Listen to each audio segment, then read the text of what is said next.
Minecraft's caves have a serious issue. I'm not talking about the layout, 1.17 sorted that. No, I'm talking about the structures. Some have been the same since alpha, and some newer additions feel underwhelming. Even one of the most anticipated biomes in years feels to me like a showcase of wasted potential. Is this the best we could do? These soulless cookie cutter buildings? Where's the story? Where's the spectacle? Where's the All is not lost, however. Minecraft's cave structures can still be saved yet.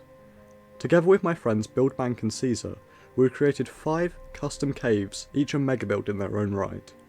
This project has become the largest I've done so far, with a collective total of over 300 hours on building alone. This project is only the beginning. Be sure to subscribe so you don't miss what I've got planned. The catalyst behind this project was my friend and YouTuber, Lich, who wanted to create one of the biggest events in Minecraft history, and he wanted me to be the one to design it. Lich wanted to make players race to the void at the bottom of the world, making their way through my custom caves as they did so. To see how this event played out, check out Lich's video below, but if you'd like to know how all of this was possible, then keep watching. The basic process behind each level was to clear out an area using world edit brushes, smooth each half separately, turning the top upside down, and then using sand to remove the seam lines. After this, decorating was fairly easy, with forest commands and curve commands to add plants. This first layer was not overly dependent on structures, as the foliage would create a twisting maze to explore. However, I wanted to demonstrate what lush caves could have been, especially after the addition of mangrove trees and their abnormal root structures. From a game design perspective, each layer in the map would have unique and exclusive resources essential for players to progress. This first layer contained the critical resources of wood and food, without which players wouldn't be able to make it to the next layer. To ensure players wouldn't cheat their way to the end, I modified the properties of obsidian using command blocks to prevent players from breaking it without a netherite pickaxe, and in order to reach the void, they would have to mine through a block of solid obsidian.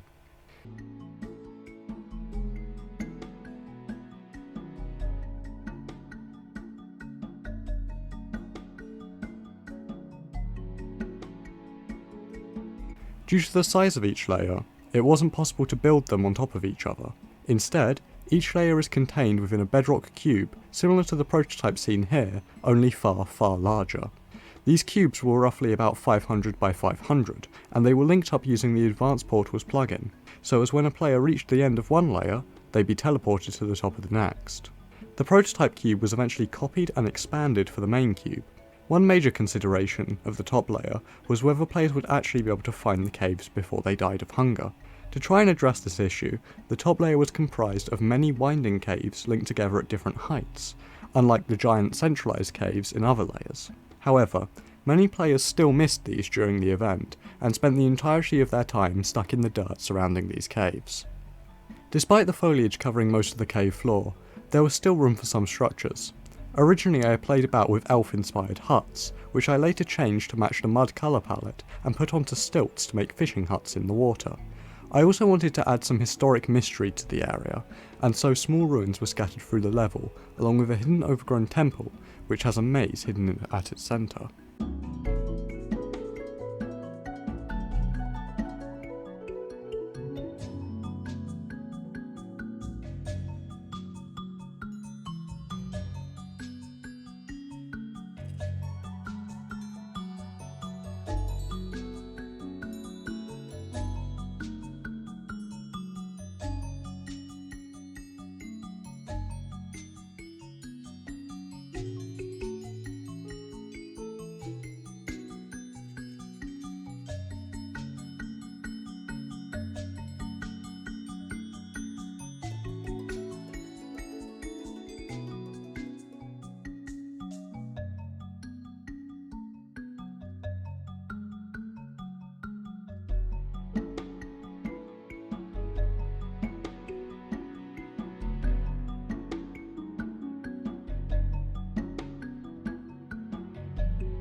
because each level has exclusive resources, the aim of level 2 was to gather stone and coal. In the first level, stone had been intentionally excluded in any form. Instead I used andesite and concrete to create the illusion of stone walls. This holds true for all levels that will come after also. This means that if players ran out, they'd have to build all the way back up to the top layer. I wanted something big and dramatic to shock the players, and so I began experimenting with giant human statues. I'd never attempted anything like this before, and so it took a lot of trial and error, but eventually I was able to build up the right shape with wild edit sphere brushes and then sculpt it down to resemble a person. After this I decided to add a staircase behind the temple down to the main city. Most players would likely miss this and dig straight down through the upper cave's floor, however it added a sense of continuity to the caves. For the stone layer, I wanted to create a Roman ruin, a forgotten city for the players to explore infested with silverfish. Perhaps the unfortunate residents of this stone tomb exist now within the silverfish's stomachs, but such questions are best left unanswered. The main town was to be on an island surrounded by crystal waters to give a magical effect. I built up the crystals using layers of stained glass and light, and then used a similar technique to before to create the two statues guarding the main bridge. After that came the gatehouse and the temple to once again shock the players. I created a variety of houses to scatter around and give some depth to the city, and added some more bridges to give the illusion of a larger area. One bridge led to a collapsed tunnel and the other led to a quarry which players could use to find additional coal.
For this layer, I wanted to create something truly jaw-dropping.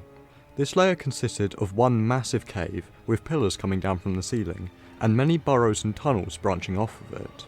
Caesar and I got to work covering the walls and ceiling in layers of cobwebs to slow down players' progress and install fear into any who came here unprepared. We even added several giant spiders hanging from the ceiling and crawling down the walls. We then began work on the focal point of this layer, the ruined Gothic castle. This was one of my favourite parts of the entire project, and deserved an entire video in its own right. A lot of the architecture from this layer was inspired by the Dark Souls games, particularly Bloodborne.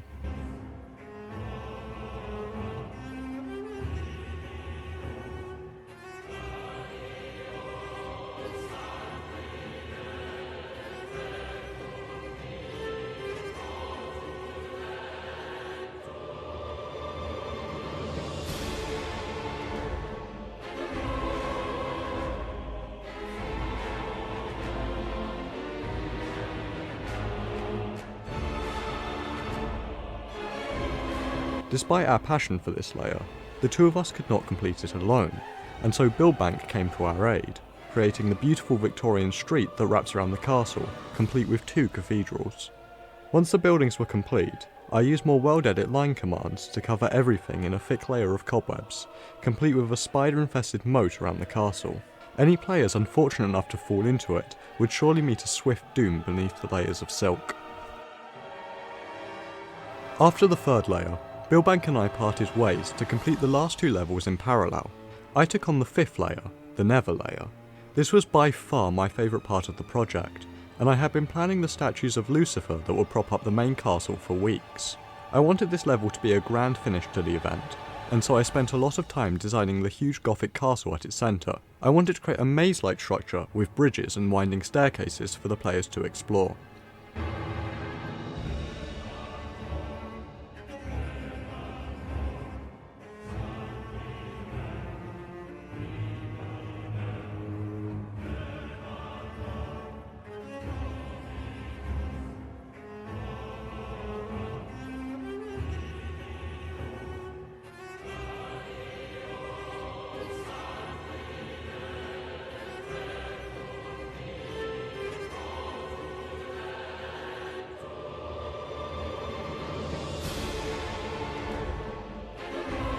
After the castle, I moved on to creating a modular system for building a nether fortress. I created a variety of assets that could be pasted together in unique combinations to create a massive structure. This asset pack is available for free on my Planet Minecraft page, link in the description. I always felt that nether fortresses were too flat and plain, and so I wanted to create a 3D network of bridges and passageways for players to navigate, not forgetting the blaze spawners that would make the fortress both challenging and recognisable. The next step was yet another statue of Satan to complete the hellish vibe that the Nether is known for. Getting the goat skull to look right was a huge challenge, but in the end it became one of my favourite statues from the entire project. After the east and west walls were complete, Caesar returned to help me with the portal and bridge that would connect the castle to the walls. We used stained glass and light again to create a fake Nether portal effect. We created a complete bridge on one side, and then copied it over and ruined it to create more variety between the two sides of the castle. Caesar added a cool disintegration effect to parts of the bridge closest to the portal, creating the illusion of the portal sucking the bridge into it. Overall, I am incredibly happy with how the Nether layer turned out. Be sure to check out Lich's video to see the torment that the players faced on their visit to Hell.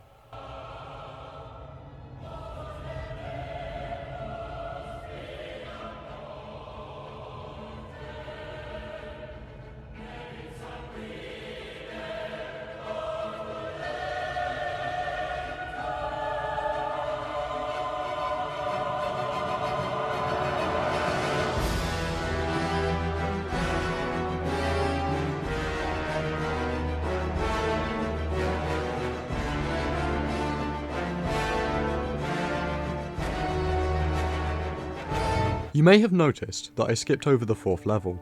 Whilst I was designing Hell, Buildbank had been incredibly busy.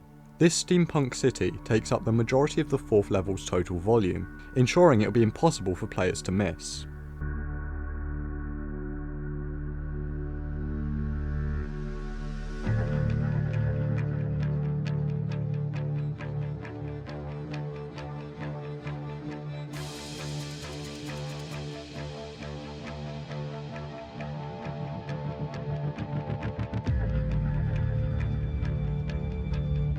Buildbank had created an awe-inspiring space, complete with channels of lava and hidden tunnels. However, the bottom level was still rather bare, and so I designed a huge industrial factory floor with conveyor belts and furnaces, a huge refinery, storage stacks, and many, many steam trains.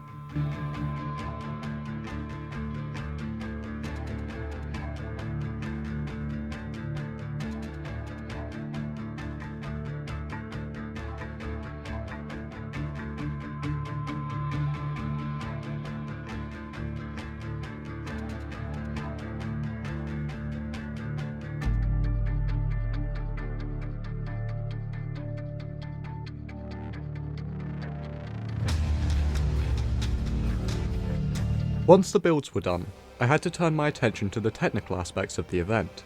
This involved designing a huge lobby area and so many command blocks. We ran several test events to ensure all would go smoothly, and after some server trouble, we were ready to host the real thing.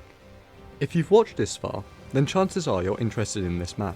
Luckily for you, it's available to download in its entirety on my Patreon for just $5. From now on, all large-scale maps I make will be available there, so be sure to check it out. Lich and I already have another project in the works, so stay tuned to see what we come up with next.